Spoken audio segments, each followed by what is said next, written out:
In today's video, I'm going to teach you Guide with Google and Great Notion Support Services. We'll start right from your browser.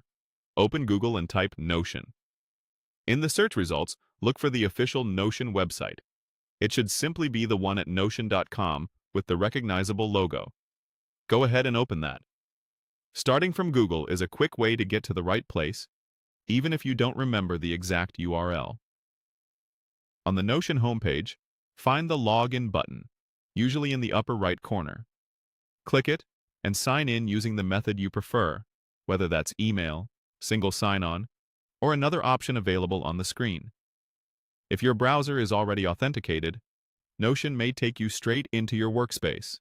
Either way, the goal is to land in the workspace where you want to work. Once you're in, navigate to the page that will hold your imported content. At the top right of that page, you'll see a small three dots icon.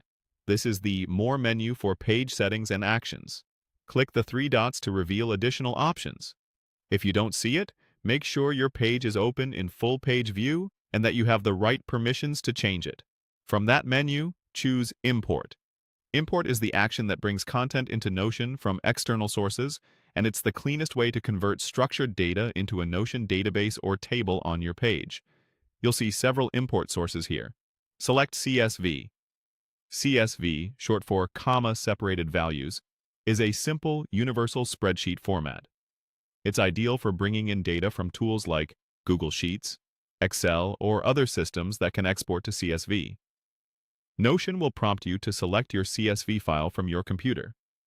For the smoothest results, make sure your CSV has a single header row with clear column names, consistent separators, and clean data. Dates and checkboxes import best when they're formatted consistently.